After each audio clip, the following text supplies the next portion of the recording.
بسم الله الرحمن الرحيم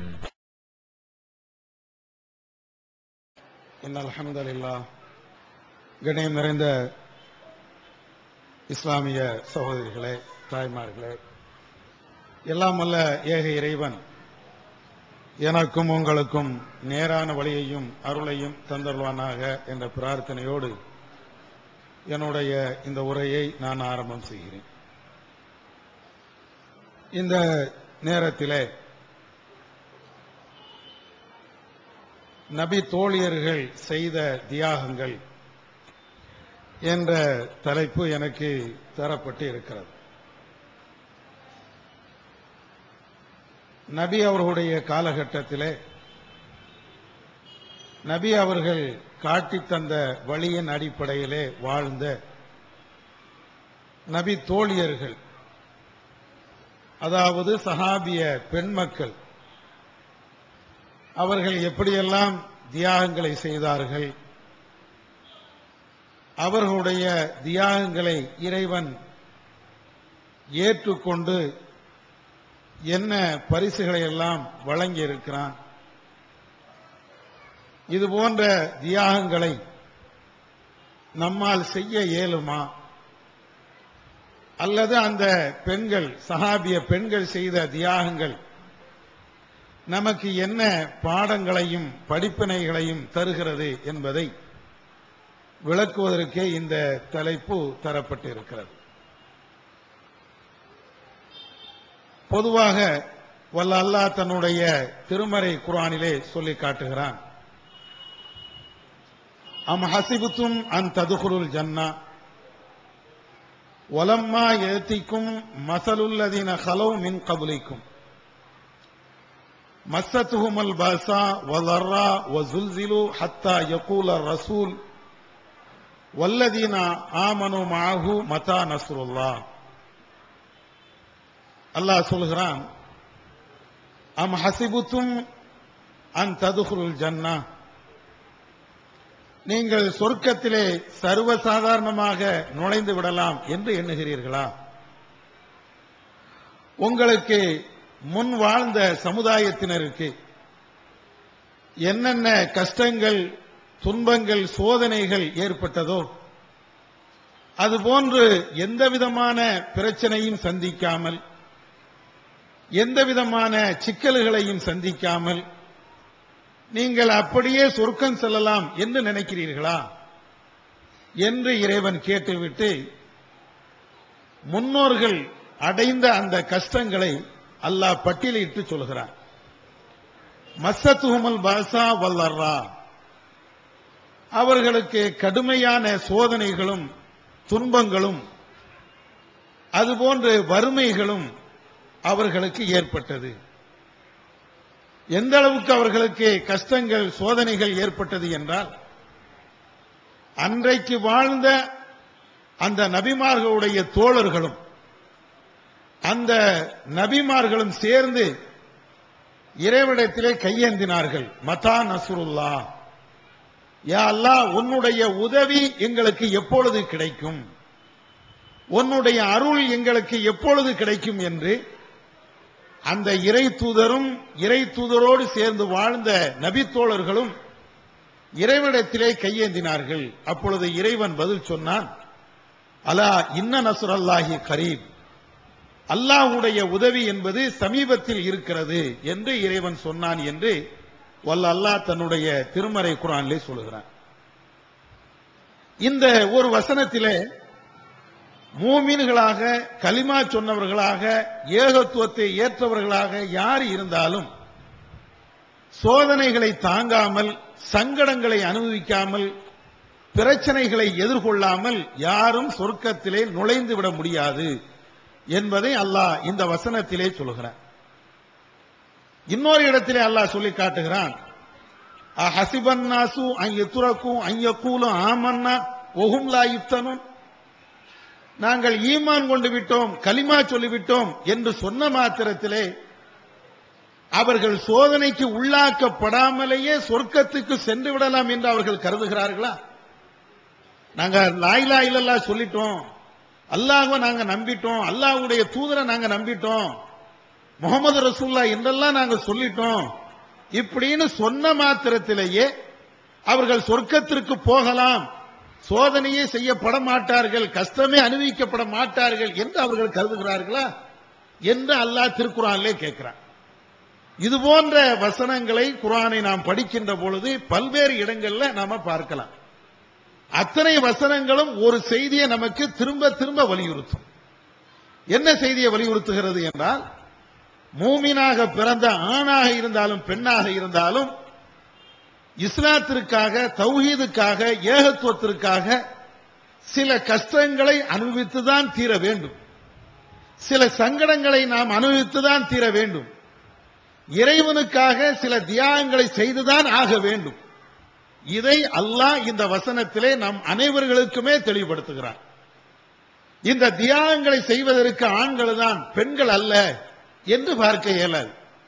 ஆணா இருந்தாலும் அவர்களுக்கு உண்டான சக்திக்கு உட்பட்டு அவர்கள் செய்வார்கள், பெண்களா இருந்தாலும் அவர்களுக்கு உண்டான சக்திக்கு உட்பட்டு அவர்கள் செய்ய வேண்டும்.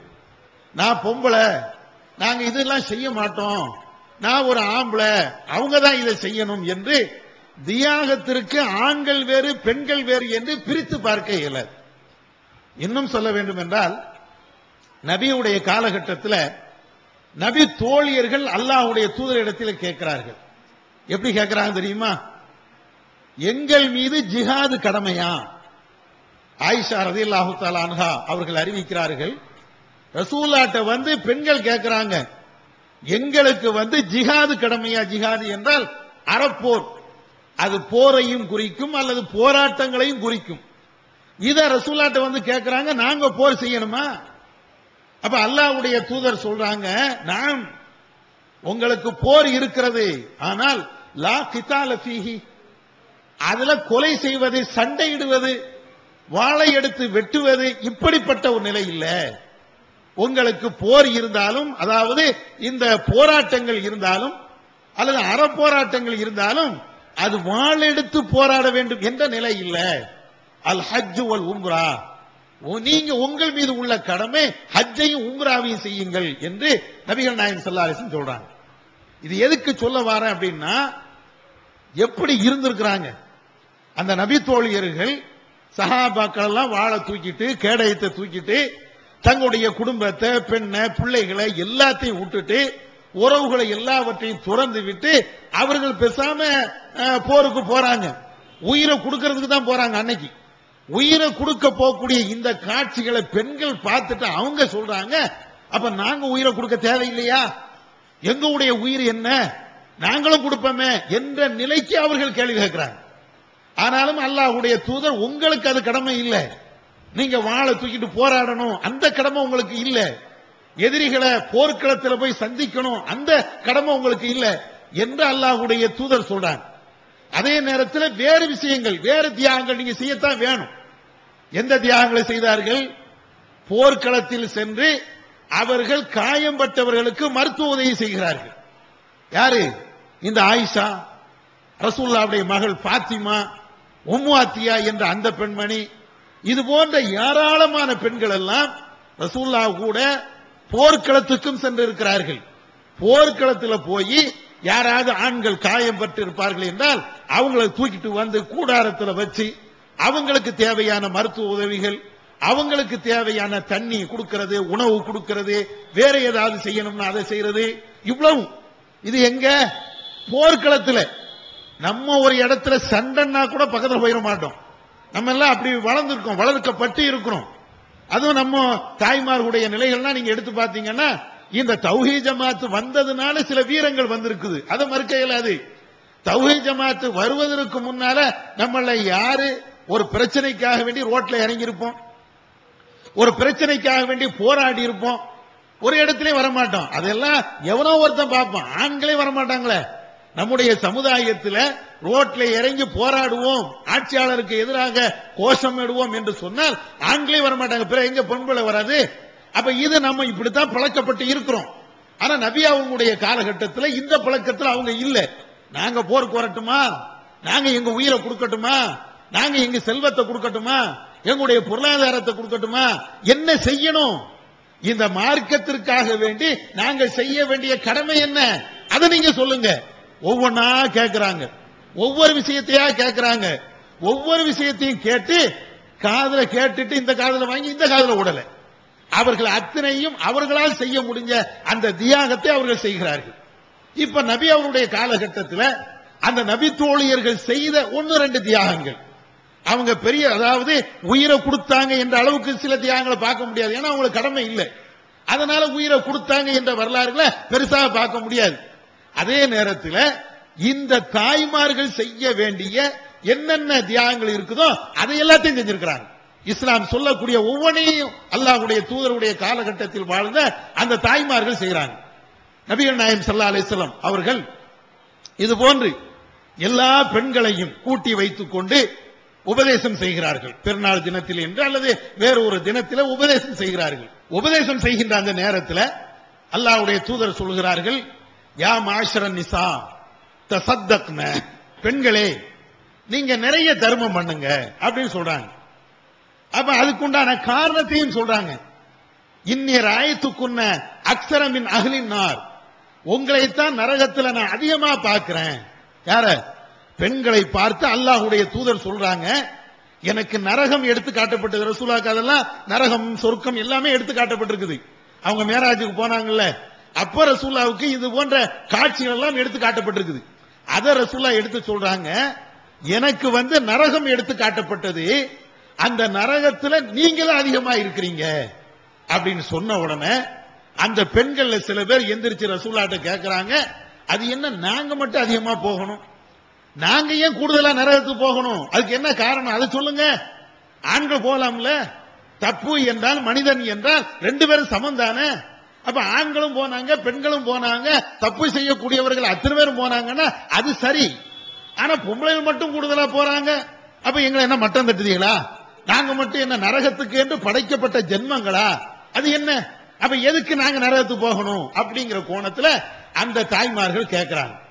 உடனே அல்லாஹ்வுடைய தூதர் சொல்றாங்க, நீங்க நரகத்துக்கு போறதுக்கு 2 காரணம் உங்களுடைய செயல்கள் இருக்கிறது. ஒன்னு என்ன, தக்ஃபுர்னல் அஷீர, உங்களுடைய கணவன்மார்களுக்கு நீங்க மாறு செய்றீங்க. அவர்கள் ஏதாவது ஒரு நல்ல விஷயத்தை சொன்னா அதுக்கு நீங்க கேட்க மாட்டேங்கிறீங்க. இத மாதிரி சின்ன சின்ன பிரச்சனைகள்ல உங்களுடைய கணவருக்கு நீங்க மாறு செய்வது இது ஒரு குற்றம். இன்னொன்னு, அதிகமாக லானத்து பண்றீங்க. லானத்து என்றால் சாபம். பேசும்போதெல்லாம் நீ நாசமா போவியா, நீ உருப்படுவ, நீ அப்படி போ, நீ இப்படி போ அப்படிங்கிற மாதிரி ஒரு வார்த்தையில, கெட்ட வார்த்தை என்று நாம சொல்லுவோமே, இத மாதிரி சாபம் விடக்கூடிய ஏதாவது வார்த்தையை பேசுறது. என்ன இருந்தாலும், ஒரு சாதாரணமா சோறு பொங்கிடுச்சு, தீ கூட எரிஞ்சுன்னா சோறு பொங்கும், அல்லது கரெக்டான நேரத்தில் படிச்சுட்டா எல்லாம் போயிரும்ல, நாசமா மத்து போவ நீ அப்படிங்கிற மார்த்தம். சாதாரணமா சோறு பொங்குச்சுன்னா நம்முடைய தப்பா இருக்கும், அல்லது வேற ஏதாவது காரணங்கள் இருக்கும். இதை சொல்லும் போது கூட ஏதாவது ஒரு கெட்ட வார்த்தையை சொல்லி அல்லது வேற ஏதாவது ஒண்ணு சொல்லிட்டா இப்படி ஆகி போச்ச அப்படி ஆகி போச்ச, ஒண்ணு நமக்கு நாமே பேசுவோம், அல்லது நம்ம பிள்ளைய திட்டுவோம், அல்லது நம்ம வீட்டுல உள்ள யாரையாவது திட்டுவோம், ஒண்ணு இல்லைன்னா அடுப்பையா திட்டிட்டு வந்துடும். ஏதாவது ஒண்ணு திட்டி அப்படின்னா தான் நமக்கு ராகத்தா இருக்கும், நம்ம பேசுனது சரியாகப்படுகிறது. இதான் ரசூலுல்லாஹ் சொல்றாங்க, நீங்க அதிகமாக இப்படி லானத் பண்றீங்கல்ல, அதிகமாக சாபம் முறீங்கல்ல, தேவையில்லாம சாபம் முறீங்கல்ல, இதனால இந்த 2 காரணத்தினாலதான் நீ அதிகமாக நரகத்து போறிய அப்படின்னு. அந்த பெண்கள் நம்மள மாதிரி சும்மா இருக்கல. அல்லாஹ்வின் தூதரே, சரிதான், நீங்க சொல்லக்கூடிய இது போன்ற குறைகள், இது போன்ற குற்றச்சாட்டுகள் எங்கள்கிட்ட இருக்கிறது உண்மை. அதுக்காண்டி நாங்க நரகத்துக்கா போக முடியும்? அந்த வேதனை நாங்க அனுபவிக்க முடியுமா? அந்த கஷ்டத்துல நாங்க போய் கிடக்க முடியுமா? பரிகாரத்தையும் சொல்லிருங்க. எங்களுடைய கேரக்டர் இப்படி, நீங்க என்ன சொன்னாலும் ஒரு நேரம் இல்லைன்னா ஒரு நேரம் மாப்பிள்ளைக்கு மாறு செய்யத்தான் செய்வோம். எல்லா நேரத்துக்கும் மாப்பிள்ளை கட்டுப்பட்டு இருக்க முடியாது. ஒரு நேரத்தில் சோறு தாம்பாங்க, சந்தோஷமா கொடுத்துருவோம். இன்னொரு நேரத்தில் சோறை எடுத்து வைங்கன்னா நீங்களே போட்டு சாப்பிடுங்களேன் சொல்லத்தான் செய்வோம். அப்ப இந்த கேரக்டர் இருக்கும் போது எங்களால மாற்ற முடியுமா? எல்லா நேரத்துக்கும் அதை சகித்துக் கொள்ள முடியுமா? அப்ப ஒரு நேரம் இல்லைன்னா ஒரு நேரத்தில் மாப்பிள்ளைக்கு மாறு செஞ்சிடறோம், அவருடைய பேச்ச கேட்காம தான் இருக்கிறோம். ஒரு நேரம் நாக்க கட்டுப்பட்டிருந்தாலும் இன்னொரு நேரத்தில் சாபம் வரத்தான் செய்து முடியல. அப்ப என்ன செய்யறது? இந்த தவறு, இந்த குற்றச்சாட்டு நீங்கள் சொல்லக்கூடியது எங்கள்கிட்ட இருக்குது, பரிகாரத்தை சேர்த்து சொல்லிருங்களேன் அப்படின்னு ஒண்ணுதான் ரசூலுல்லாஹ் சொல்றாங்க, தஸத்தக்ன, நிறைய நீங்க தர்மம் பண்ணுங்க. ஏன்னா பாவத்துக்கு பரிகாரம் அதுதானே. நாம செய்யக்கூடிய எந்த தவறா இருந்தாலும் அது நன்மைதான் தீர்க்கும். அல்லாஹ் அப்படித்தான் சொல்லி காட்டுகிறான். அதாவது நன்மைகள் தீமைகளை அழித்து விடுங்கிறான். நன்மைகள் இருக்கு, அதாவது தீமைகள் இருக்குதுல, அந்த தீமை நம்ம செஞ்சிட்டோம்னா அதுக்கு பகரமா ஏதாவது ஒரு நன்மை செஞ்சிட்டோம், அந்த நன்மை வந்து தீமை எல்லாத்தையும் அழிச்சிடும். என்ன தப்பு இருந்தாலும் அது அழிச்சிடும். பெரிய பெரிய பாவங்களா இருந்தா தௌபா பண்ணும். பெரிய பெரிய பாவங்கள், சிறுக்கு வச்சுட்டோம், வட்டி வாங்கிட்டோம், இத மாதிரி பெரிய பெரிய தவறா இருந்ததுன்னா அது இறைவனிடத்துல தௌபா செய்யணும்.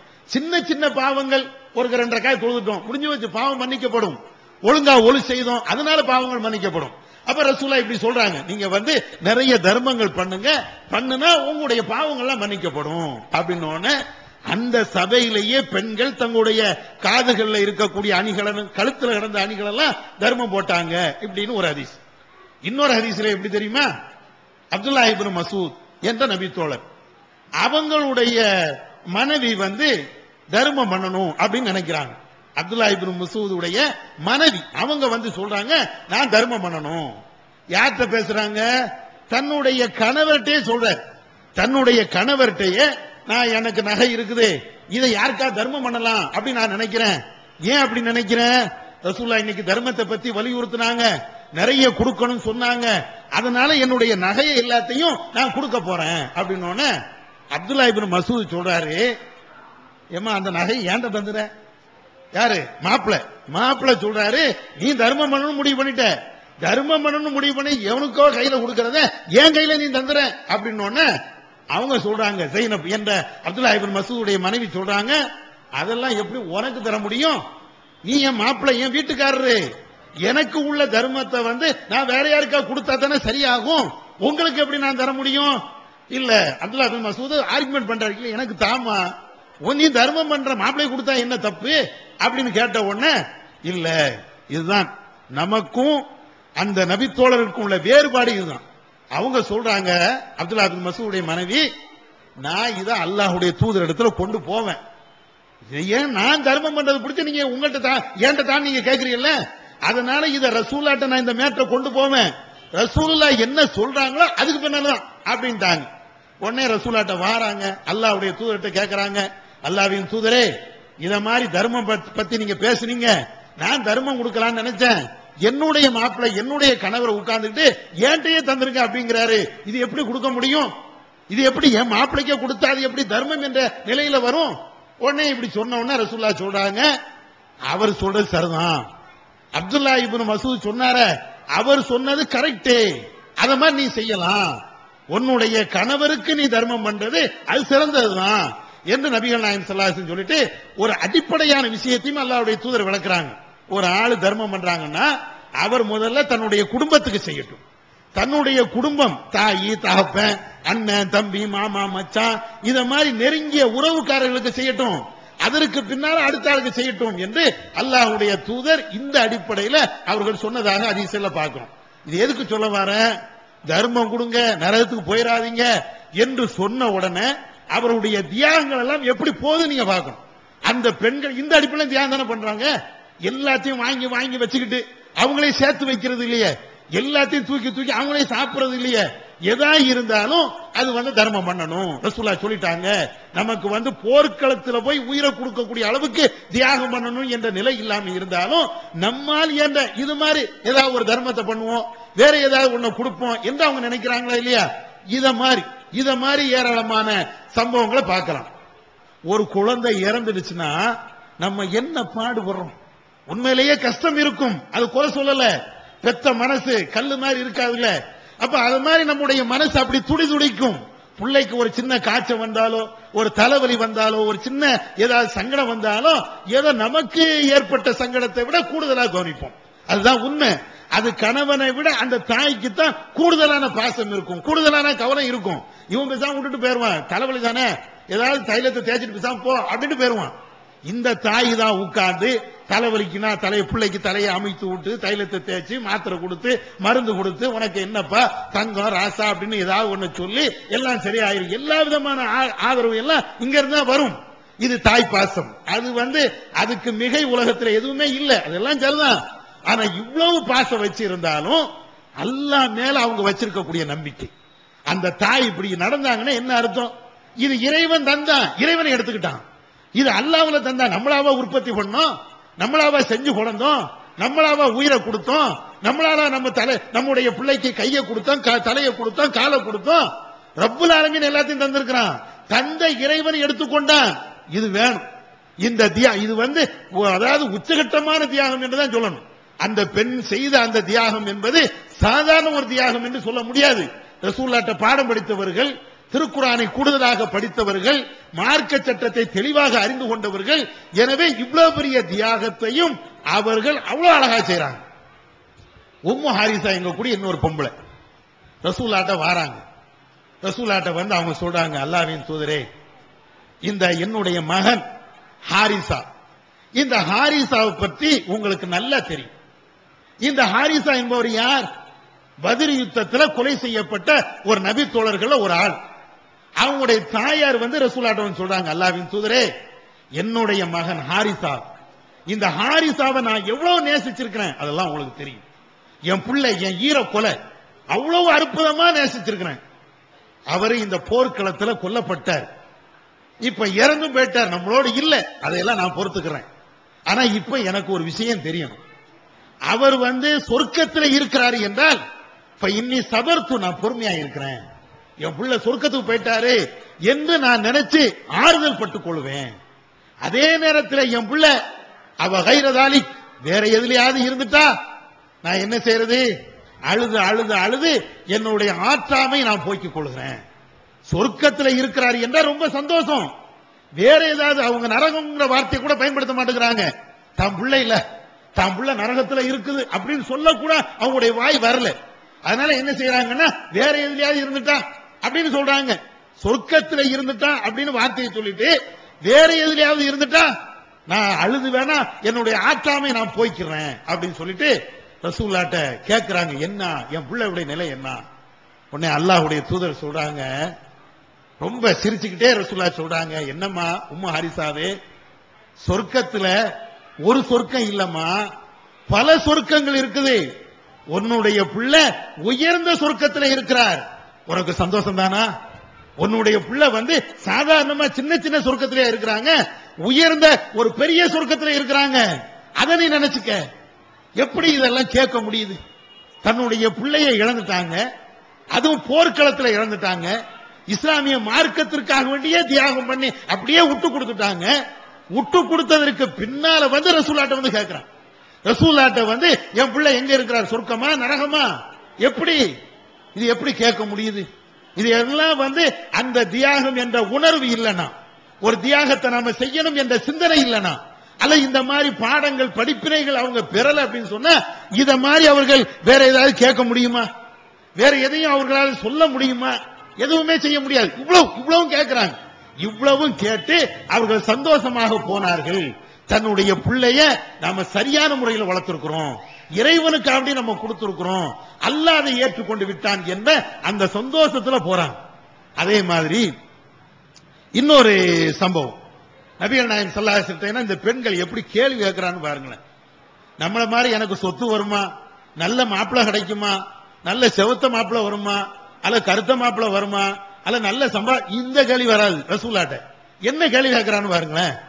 ரசூலுல்லாஹ்ட்ட அல்லாஹ்வின் தூதரே, எனக்கு பிள்ளைங்க இருக்கிறாங்க. ரசூலுல்லாஹ் அதுக்கு முன்னால ஒரு செய்தியை ரசூலுல்லாஹ் சொல்றாங்க. என்ன சொல்றாங்க? எந்த பெண்ணுக்காவது ஒரு 3 குழந்தைகள் இருந்து அந்த 3 குழந்தைகளும் இறந்து போய் அந்த பெண்ணு பொறுமையாக இருப்பார்கள் என்றால் அந்த பெண்ணுக்கு சொர்க்கம் தான். ரசூலுல்லாஹ் இப்படி சொல்றாங்க. ஒரு தாய்க்கு 3 பிள்ளை இருந்து அந்த 3 பிள்ளைகளும் இறந்து போயிடுச்சு. 3 பிள்ளை இறந்தும் அந்த பெண்ணு அசரவே இல்லை, கலங்கவே இல்லை, கவலைப்பட்டிருப்பாங்க. அதற்காக வேண்டி ஒரு பெரிய ஆர்ப்பாட்டமே பண்ணல. அல்லாஹ் தந்தான், அல்லாஹ் எடுத்துட்டான் அப்படிங்கிற மாதிரி அந்த பொறுமையிலே இருக்கிறாங்கன்னு வைங்களேன். இப்படி அவர்கள் பொறுத்து கொண்டால் அவர்களுக்கு சொர்க்கம் என்று அல்லாஹ்வுடைய தூதர் சொல்றாங்க. இப்படி சொன்ன உடனே ஒரு பொம்பளை எஞ்சி கேட்கிறாங்க, அல்லாஹ்வின் தூதரே, 2 குழந்தை இறந்தா எப்படி கேட்கிற? நம்ம இந்த வார்த்தையை சொல்லிட்டேன்னு வைங்களேன், வாயில அடி அப்படிமா. என்ன இப்படி எல்லாம் பேசுற? சாவுன்னு பேசலாமா? நான் செத்து போயிட்டேன் அப்படி சொல்லிடாத. அதுவும் இந்த கொஞ்சம் வயசான தாய்மார்கள்ட்ட முன்னால இப்படி சொல்லிட்டேன்னு வைங்களேன், நான் செத்து போயிட்டா நீனா 100 வயசு வரை இருக்கணும், நான் தான் கிளவி, நான் தான் சாவணும் அப்படிம்பாங்க. நீ சொல்லாத அந்த வார்த்தையை பயன்படுத்துறீங்க. சாவு அப்படின்னு வார்த்தையை பயன்படுத்தினாலும் நம்ம செத்து போயிருவோமா? அது ஒரு கெட்ட வார்த்தை, மோசமான ஒரு வார்த்தை, அதையெல்லாம் பயன்படுத்தக்கூடாது இப்படி நினைக்கிறோமே. இவங்க என்ன கேட்கிறாங்கன்னா 3 குழந்தை இறந்து அதுக்காக வேண்டி அவங்க வந்து பொறுமையா இருந்தா சொர்க்கம், ரைட்டு. 2 குழந்தை இறந்தா அந்த பொம்பளைக்கு சொர்க்கமா? ரசூலுல்லாஹ் சொல்றாங்க, ஆமா 2 குழந்தை இறந்து அந்த 2 குழந்தைக்காக வேண்டி அவங்க பொறுமையா இருந்து அவங்க அப்படி இருந்தாங்கன்னா அவங்களுக்கு சொர்க்கம் தான். இன்னொரு பொம்பளை கேட்கிறாங்க, 1 குழந்தை இறந்து அப்படி இருக்கும்ல, ஒரு தாய்க்கு 3 பிள்ளை இருக்கலாம், ஒரு தாய்க்கு 2 பிள்ளை இருக்கலாம், ஒரு தாய்க்கு 1 குழந்தை இருக்கலாம். அப்ப அவங்க அப்படி கேட்டா எனக்கு 1 பிள்ளை தான், என் பிள்ளை எனக்கு முன்னாலே இறந்துட்டான், அப்ப என் பிள்ளைக்காக வேண்டி நான் பொறுமையா இருந்தா அப்ப என்ன, அதுக்கும் சொர்க்கம் தான். எவ்வளவு அழகா பதில் சொல்றாங்க பாருங்க. இந்த கேள்வியை நான் எதுக்கு சொல்ல வரேன்னா, இந்த மாதிரி கேள்வி என் பிள்ளை இறந்து அதுக்கு நான் பொறுமையா இருந்தா எனக்கு சொர்க்கம் உண்டா நம்ம யாராவது கேட்போமா? கேட்கக்கூடிய அந்த மன பக்குவம் நம்மகிட்ட உண்டா? இத மாதிரி என்னைக்கா நம்ம கேட்க முடியுமா? அடுத்த பிள்ளை இறந்தா கூட நம்ம கேட்க மாட்டோம், சரி ரைட்டு அப்படின்ட்டு போயிருவோம். இதெல்லாம் ஏன் கேட்கிறாங்க அப்படின்னா, இறைவன் தரக்கூடியது இந்த குழந்தை பாக்கியம் என்பது, அதை எடுப்பதும் கொடுப்பதும் எல்லாமே அல்லாஹ்வுடைய கண்ட்ரோல். அப்ப அல்லாஹ் எடுத்துக்கொண்டான் என்றால் நான் பொறுமையா இருப்பேன். இந்த தியாகம், இந்த குழந்தை போனாலும் கணவனே இறந்து போனாலும் யார் இறந்து போனாலும் அது வந்து இறைவன் தரக்கூடியது. இப்படி இருந்தாங்க, மாப்பிள்ளை இறந்தாலும் அப்படியே இருந்திருப்பாங்க. ஏன்? மார்க்கம் சொன்னதுனால, அல்லாஹ் சொன்னதுனால. உம்மு சலமா எங்கக்கூடிய ஒரு நபி தோழர், நபி தோழியர். இந்த உம்மு சலமாவுக்கு வந்து அபு சலமா எங்கக்கூடிய ஒரு கணவர் இருக்கிறாங்க. அவர் ஒரு நாள் இறந்து போயிட்டாங்க. இறந்தாச்சுன்னா நிலைமை என்ன? உம்மு சலமாவுக்கு வந்து அவங்க சொல்றாங்க, என்னுடைய கணவர் அபு சலமா மாதிரி உலகத்துல இன்னொரு கணவர் கிடையவே கிடையாது, அவ்வளவு அற்புதமானவர். ஒவ்வொரு மனைவிக்கும் அவங்களுடைய கணவர் சிறந்தவராக தான் இருப்பாங்க. அது கருப்போ வெள்ளையோ சிவப்போ, நல்ல சம்பாதிக்கிறான் சம்பாதிக்காம இருக்கிறான், எதா இருந்தாலும் உண்மையான ஒரு மனைவி வந்து கணவனை வந்து நல்லதோ கெட்டதோ நல்லவன் அப்படித்தான் சொல்லுவோம். ஓ மாப்பிள்ளை எப்படிமா அப்படின்னு யார்கிட்ட கேட்டாலும் பரவாயில்ல நல்லா இருக்கிறாரு, சோமா இருக்கிறாரு, நல்லா அவர்கள். ஆனா அபு உம்மு சலமா அதை விட தாண்டி சொல்றாங்க, இந்த உலகத்துல எனக்கு வாச்ச மாதிரி, எனக்கு மாப்பிள்ளை அமைஞ்ச மாதிரி உலகத்துல யாருக்கும் அமைய முடியாது என்று அவங்களே பேசுறாங்க. அந்த உம்மு சலமாவுடைய கணவர் அபு சலமா ஒரு நாள் இறந்து போயிட்டாங்க. ரசூலுல்லாஹ் வாராங்க. ரசூலுல்லாஹ் அபு சலமாவை, ஜனாசாவா இருக்கக்கூடிய அபு சலமாவை பார்க்கறதுக்காக வேண்டி ரசூலுல்லாஹ் வாராங்க. வந்த உடனே ரசூலுல்லாஹ் வந்து உம்மு சலமாவுடைய வீட்டுக்கு வந்த உடனே உம்மு சலமாவுடைய வீட்டில் உள்ளவங்க எல்லாரும் குய்யோ முய்யோ ஓன்னு ஒப்பாரி வச்சு அழ ஆரம்பிச்சிட்டாங்க. நம்ம வீட்லயே அப்படி நடக்கும். வீட்டுல யாராவது ஒரு ஆள், முக்கியமான ஆள் இறந்துட்டான்னு வைங்களேன், முதல்ல அழுதுருவோம், அப்புறம் அழுது ஓஞ்சு அப்படி அமைதியா இருப்போம். வெளியூர்ல இருந்து அண்ணன், தாய் மாமன் யாராவது வந்துட்டான்னு வைங்களேன், திரும்ப ஆரம்பத்துல இருந்து ஸ்டார்ட் பண்ணி அழுவ ஆரம்பிச்சிருவோம். அப்படின்னு சொல்லிட்டு ஆரம்பத்துல, ஏன் சொந்தக்காரன் ரொம்ப நெருங்கிய ஆட்கள் வந்துட்டாங்கல்ல, உன் வாப்பா போயிட்டாருடா, நீ பார்க்காம போயிட்டாருடா, அப்படி ஆயிட்டாரு இப்படி ஆயிட்டாருன்னு சொல்லிட்டு ஆரம்பத்துல இருந்து அழுவ ஆரம்பமே. இதே மாதிரி ரசூலுல்லாஹ் வந்த உடனே வீட்டுல உள்ளவங்க என்னமில்லாம சொல்ல ஆரம்பிச்சிட்டாங்க. உடனேதான் அல்லாஹ்வுடைய தூதர் சொல்றாங்க, நீங்க இப்படி செய்யாதீங்க, லா தது அலா அன்ஃபுசிக்கும், உங்களுக்கு எதிராகவே நீங்கள் துஆ செய்யாதீங்க. ஃபஇன்னல் மலாயிகத யுஅம்மினூன அலா மா தகூலூன், நீங்க இங்க உட்கார்ந்துகிட்டு ஒப்பாரி வச்சு அழுகின்ற பொழுது என்னென்ன வார்த்தைகள் எல்லாம் சொல்றீங்களோ இதுக்கெல்லாம் வானவர்கள் உட்கார்ந்து கொண்டு ஆமீன் சொல்லிட்டு இருக்கிறாங்க. நீங்க ஏதாவது ஒரு வார்த்தையை சொல்லிருப்பீங்கல்ல, கண்ணு உண்டா கால் உண்டா, அல்லாஹ் என் பிள்ளை எடுத்துட்டானே, அல்லாவுக்கு என்ன கூட எடுத்துக்க கூடாதா, பேசுவோமா இல்லையா? பிள்ளை இறந்துட்டான்னு வைங்களேன், யா அல்லாஹ் என்ன எடுத்துக்க கூடாது, என் பிள்ளைய விட்டுற வேண்டியதானே, இப்படி கேட்கறீங்கல்ல. திடீர்னு பிள்ளைய விட்டுட்டான், உங்க உயிரை விட்டுட்டான், என்ன செய்வீங்க? நம்ம அப்படி எடுக்கலாமே, நம்ம அப்படித்தானே கேட்கிறோம். என்ன எடுத்திருக்கலாமே, நானாவது சாவ போகக்கூடிய கிழவி என்ன பிடிக்கிட்டு போயிருக்கலாம்ல, அது பச்சில குழந்தை என்ன பாவம் செஞ்சுச்சு, இது ஏன் இறக்கணும், இப்படிலாம் கேட்கிறோம்ல. அது இது மாதிரி வேற ஏதாவது வார்த்தையை கேட்போமே. அப்ப அந்த துக்கத்துல கஷ்டத்துல இத மாதிரி ஏதாவது வார்த்தை சொல்லிடுறோம். அப்ப ரசூலுல்லாஹ் சொல்றாங்க, இத மாதிரிலாம் கேட்காதீங்க, உங்களுக்கு பாசம் இருந்ததுன்னா இரக்கம் இருந்ததுன்னா அழுதுக்கிடுங்க, அது தப்பு இல்ல, ஒப்பாரி வச்சு நீங்க அழாதீங்க. அதே மாதிரி இந்த மாதிரி உங்களுக்கு எதிராக நீங்க துஆ செய்யாதீங்க என்றெல்லாம் அல்லாஹ்வுடைய தூதர் சொல்றாங்க. அதுக்கு பின்னால உம்மு சலமா அவங்க வந்து கணவர் இறந்துட்டார்ல, அவங்க வந்து ஒரு துஆவை ரசூலுல்லாஹ் கற்று தந்த ஒரு துஆவை அவங்களுக்கு ஞாபகம் வருது. என்ன துஆ ரசூலுல்லாஹ் கற்று தந்தாங்க? இன்னா லில்லாஹி வ இன்னா இலைஹி ராஜிஊன், அல்லாஹும்ம அஜிர்னி ஃபீ முஸீபத்தி வஹ்லுஃப் லி கைரம் மின்ஹா, இப்படிங்க கூடிய துஆ. இத ரசூலா ஏற்கனவே சொல்லி தந்திருக்கிறாங்க. இந்த துஆவுடைய அர்த்தம் என்ன? எல்லா இன்னா லில்லாஹி வ இன்னா இலைஹி ராஜிஊன், யா அல்லாஹ் நான் எல்லாம் உன்னை சார்ந்தவர்கள் தான், உன்னிடத்தில் தான் நாங்க வருவோம், எல்லாருமே உன் பக்கம் தான் மீளக்கூடியவர்கள், எங்களுக்கு என்ன துன்பத்தை நீ தந்தாயோ இதற்கு பகரமாக நன்மை நீ தா. இந்த கருத்துல அந்த துஆ இருக்கு. இத ரசூலா எதுக்கு சொல்லி தராங்க? யாருக்கு ஒரு கஷ்டம் வந்தாலும் இந்த துஆவை ஓதினால் அந்த கஷ்டத்துக்கு பகரமாக நன்மை அல்லாஹ் தருவான். இதையெல்லாம் தெரிஞ்சு வச்சிருக்கிறாங்க உம்மு சலமா.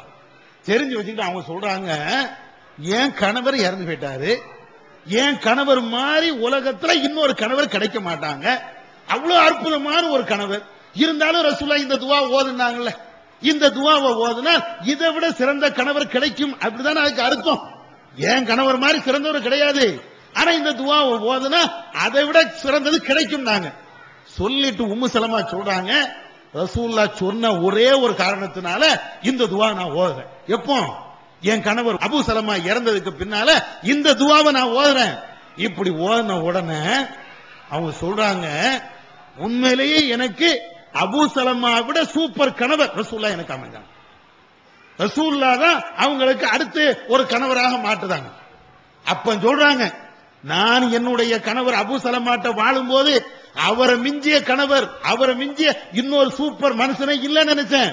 ரசூலுல்லாஹ் கற்று தந்த இந்த துஆ எவ்வளவு கஷ்டத்திலையும் எவ்வளவு துன்பத்திலையும் ஓத வேண்டும் என்று சொல்லி தந்த இந்த துஆ நான் ஓதுனதுக்கு அல்லாஹ் பரிகாரமாக இந்த இறை தூதரை தந்திருக்கிறான். அவங்களுக்கு எவ்வளவு நம்பிக்கை இருந்தா, எவ்வளவு அசைக்க முடியாத சிந்தனை இருந்தா, அல்லாஹ் மேல உள்ள அந்த நம்பிக்கை இருந்தா இதை துஆ செஞ்சிருப்பாங்க. அல்லாஹ்வும் ஏற்று அல்லாஹ் கொடுத்திருக்கிறான். கொடுக்காம இருந்தாலும் அவங்க அவசரப்படுறது இல்லை. ரசூலுல்லாஹ்வே அவங்களுக்கு கணவனை அமையலன்னு வைங்களேன், அவர்கள் ஒரு காலத்தில் அவசரப்படுறது இல்லைங்க. அவ்வளவு பெரிய தியாகத்தை அவங்க செய்வாங்க. கணவனே இறந்தாலும் கவலைப்படாத ஒரு ஆளு தான். என்ன சிக்கல் வந்தாலும் அது பெரிய அலட்டி கொள்ளாத ஒரு ஆள். ஏன்? எல்லாம் இறைவனுக்காக நம்ம செய்வோம். எல்லாம் உலகத்துல என்ன அப்படியே வாழ்ந்துகிட்டேவா இருக்க போறோம்? ஒரு நேரம் இல்லைன்னா ஒரு நேரம் போத்தான போறோம். அப்ப இறைவன் சொன்னா நம்ம ஏற்றுக்கொள்ளணும் என்ற அடிப்படையில் அவங்களுக்காக வேண்டி இது போன்ற ஏதாவது ஒரு தியாகத்தை செய்யத்தான் ஆகணும். என்ன சோதனைகள் வந்தாலும் எந்த கஷ்டங்கள் வந்தாலும் அதை நாம தாங்கிக் கொள்ளத்தான் வேண்டும் என்ற அடிப்படையில் தான் அவங்க இருந்திருக்கிறாங்க. அதே மாதிரி நபிகள் நாயகம் ஸல்லல்லாஹு அலைஹி வஸல்லம் அவங்கள்ட்ட ஃபாத்திமா கேட்கிறாங்க, எப்படி எல்லாம் இந்த ஹதீஸ அவங்க பொறுமையாக கேட்டு செயல்படுத்திக்க பாருங்க. அதான் தியாகத்தை நான் சொல்றேன். நம்ம செய்யக்கூடிய பெண்களுடைய தியாகங்கிறது நான் ஏற்கனவே சொன்ன மாதிரி வெட்டுதல் கூட்டுதல்லாம் இல்ல. ரசூலுல்லாஹ் சொன்ன மாதிரி நடக்கணும், ரசூலுல்லாஹ் சொன்ன மாதிரி செய்யணும், ரசூலுல்லாஹ் காட்டி தந்த மாதிரி நம்முடைய வழிபாட்டு முறைகள் எல்லாத்தையும் அமைச்சு கொள்ளணும், எல்லா விதமான சிந்தனைகளையும் அப்படி மாத்திக்கணும். அதுதான் பெரிய தியாகம். பெண்கள் செய்யக்கூடிய தியாகங்கள் என்பது இதுதான் பெரிய தியாகம். நபிகள் நாயகம் ஸல்லல்லாஹு அலைஹி வஸல்லம் அவங்கள்ட்ட ஃபாத்திமா வராங்க, பாப்பா தகப்பனார் இல்லையா, அவங்கள்ட்ட கேக்குறாங்க. அவங்கள்ட்ட வரும்போது ஃபாத்திமா வரும்போது ரசூலுல்லாஹ் வீட்டுல இல்ல, ஆயிஷா ரலியல்லாஹு தஆலா அன்ஹா அவங்க மட்டும்தான் இருக்கிறாங்க. அப்ப ஆயிஷாட்ட சொல்லிட்டு போறாங்க, ஃபாத்திமா அம்மா என் நிலைய பாத்தீங்களா, என் கையெல்லாம் பாத்தீங்களா, வீட்டுல வேலை செஞ்சு என் கையெல்லாம் காய்ச்சி போச்சு. நம்ம சொல்லுவோம்ல காய்ச்சி பூத்து போச்சு அப்படின்னு சொல்லுவோம்ல. இத மாதிரி அவங்க பேசுறாங்க. ரசூலுல்லாஹ்ட்ட ஆயிஷாட்ட ஃபாத்திமா சொல்றாங்க, எனக்கு அன்னைக்கெல்லாம் திருக தானே இருந்துச்சு, இன்னைக்கு மாதிரி கிரைண்டர் இல்லையே, கையால ஆட்டக்கூடிய கருவி தானே இருந்துச்சு. அப்ப அதையெல்லாம் சொல்லி என் கையெல்லாம் காய்ச்சி போச்சு, நீங்க இந்த பொது நிதியில இருந்து ஒரு அடிமையை தந்தால் அல்லது வேற ஏதாவது பொருளை தந்தா எனக்கு உதவியாக இருக்கும் அப்படின்னு ஆயிஷாட்ட சொல்றாங்க. உடனே ஆயிஷா நாயகி சொல்றாங்க, உங்க தகப்பனார் வரட்டும், அத்தா வரட்டும், வாப்பா வரட்டும், உன்னுடைய கோரிக்கை எல்லாத்தையும் சொல்லி அதுக்கு உண்டான நடவடிக்கைகள் என்னன்னு பார்ப்போம். உடனே ரசூலுல்லாஹ் ஃபாத்திமா வீட்டுக்கு வந்துட்டாங்க. ரசூலுல்லாஹ் கொஞ்ச நேரம் கழிச்சு வீட்டுக்கு வராங்க. வந்தோடனே ஆயிஷா சொல்றாங்க, உங்க புள்ள வந்தாங்க, ஃபாத்திமா வந்தாங்க, இது மாதிரி பொருட்கள்லாம் வேணுமா, நம்ம பாஷையில சொல்ல போனா மிக்சி வேணுமா, கிரைண்டர் வேணுமா, அது வேணுமா, இது வேணுமா, அதெல்லாம் கேட்டு போது, ஏதாவது செய்யுங்க, புள்ள தானே அப்படின்னு ஆயிஷா சொன்ன உடனே ரசூலுல்லாஹ் என்ன செய்யறாங்க, நேரா ஃபாத்திமா வீட்டுக்கு போறாங்க. ஃபாத்திமா வீட்டுக்கு போனாச்சுன்னா அங்க ஃபாத்திமாவும் இருக்கிறாங்க, ஃபாத்திமாவுடைய கணவர் அலி, ரெண்டு பேருமே இருக்கிறாங்க. ரெண்டு பேரும் அந்த பெட்ரூம்ல தான் உட்கார்ந்துட்டு இருக்கிறாங்க. ரசூலுல்லாஹ் உள்ள போறாங்க. உள்ள போன உடனே ஃபாத்திமாவுக்கும் அலிக்கும் மத்தியில ரசூலுல்லாஹ் உட்கார்ந்துட்டாங்க. இதுலயும் ஒரு அழகான ஒரு பாடம் இருக்குது. நம்ம ஊர் பழக்கம்னா என்ன தெரியுமா, மாமனார் வந்துட்டான்னு வைங்களேன், மாமனார் வந்தாச்சு அப்படின்னாச்சுன்னா மருமகள் எஞ்சி நிக்கணும் அப்படிங்கிற மாதிரி சட்டம்லாம் வச்சிருக்கிறோம். அதை விட கொடுமை என்ன, மருமகன் மாமியார் வீட்டுக்கு போயிட்டான்னு வைங்களேன், மாமியார் இப்படி எதுக்கவே நிக்க மாட்டாங்க, அப்படியே ஒரு ஓரமா போறோம். மாமியார் மருமக வந்துட்டான்னு வைங்க, அதுவரை குய்னு சத்தம் போடக்கூடிய மாமியாருடைய வாய்க்கு பூட்டு போட்ட மாதிரி ஆயிடும். கப்சிப்புன்னு எந்த பேச்சும் இருக்காது. என்ன மருமக வந்துடும், மருமக அப்படித்தான். யாரும் கேட்டா கூட அப்படி சைகையில போயிடும். அது தெரியும், ஸ்பீக்கர் மாதிரி சத்தம், அந்த ஸ்பீக்கர் எல்லாம் இப்ப அவுட். அந்த மாதிரி என்ன மரியாதை, அவ்வளோ பெரிய மரியாதை அங்க நடக்கும். அதே மாதிரி மருமகனுக்கு மத்தியில மாமனார் உட்கார மாட்டார். ஏன்? மரியாதை குறைவு. மருமகன் உட்கார்ந்து இருக்கிறாரு, நம்ம போய் உட்காரலாமா? இது எல்லாத்தையும் அல்லாஹ்வுடைய தூதர் அப்படியே ஒழிக்கிறாங்க. ரசூலா தான் போறாங்க மருமகன் வீட்டுக்கு, பாத்திமா வீட்டுக்கு தான் போறாங்க. இந்த சைடு மக, இந்த சைடு மருமக, மத்தியில போய் உட்கார்ந்துட்டாங்க. இந்த நண்பர்கள் தோழிகளுக்கு மத்தியில உட்காருவோமா இல்லையா? அத மாதிரி எந்த மரியாதையும் கிடையாது. மரியாதை என்ன மரியாதை வேண்டி கிடக்குது? ரசூலாவும் மனச, அவங்களுடைய மருமகனும் மனச. என்ன நாம ஒரு இடத்துல பொண்ணு எடுத்துட்டோங்கிறதுனால நமக்கு என்ன கொம்பா முளைச்சிட போகுது? ஒண்ணும் கிடையாது. அதனால பொண்ணை தந்தவன் என்ன, அவனுக்கு கொம்பு இல்லையா?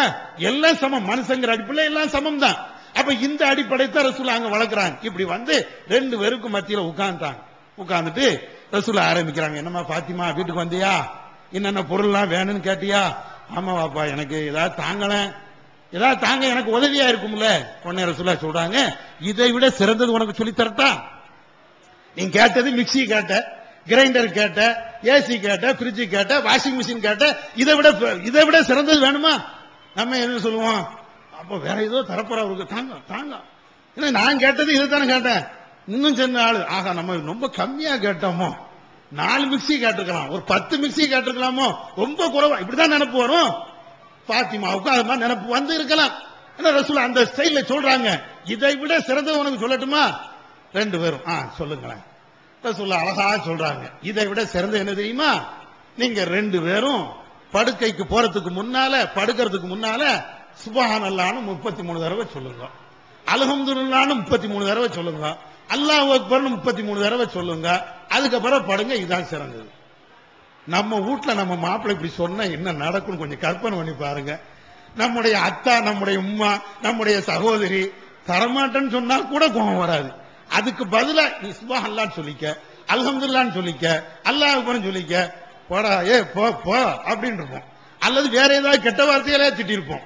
இங்க அது வரல. ஏன் வரல? அதுதான் தியாகம். இங்க ஏன் பாத்திமாட்ட அது வரல? கேட்ட பொருள் அவசியமான பொருளை தான் கேட்டாங்க, வீட்டுக்கு தேவையான பொருளை தான் கேட்டாங்க. ரசூலுல்லாஹ் அதுக்கு பதில் சொல்லாம மறுமையை பற்றி பேசுறாங்க. நீ மறுமையில உனக்கு சிறப்பா இருக்கும், அந்த அடிப்படையில் ரசூலுல்லாஹ் பேசுறாங்க. மிக்ஸி கிரைண்டர்லாம் உலகம், உலகத்தினுடைய இன்பம், அதெல்லாம் உனக்கு இப்ப நாளைக்கு கிடைச்சிடலாம். ஆனா மறுமை அதுக்கு உண்டான நன்மை நீ செய்யணும்ல. அப்ப அதுதான் இதை விட சிறந்தது என்று ரசூலுல்லாஹ் சொல்லும் போது பாத்திமாவும் அலியும் கோபப்படல. இன்னைக்கு மாமனாரு மாமியார் இப்படி சொல்லியாச்சுன்னா மருமகனுக்கு அவ்வளவு கோபம் வரும். என்ன கேட்டுட்டேன் உங்கள்கிட்ட, இதுவரை ஏதாவது கேட்டனா? ஒரு சோறு கேட்டிருப்பானா, தண்ணி கேட்டிருப்பானா? எதுவும் கேட்கல. அவ ஒரு சின்ன ஆப்பையே கேட்டுட்டா, இல்லன்னு சொல்ல வேண்டியதானே. அது என்ன சுப்ஹானல்லாஹ் சொல்லுங்கிற? அதுவே பெரிய பிரச்சனையா போய் தலாக் வரையும் போயிடும்.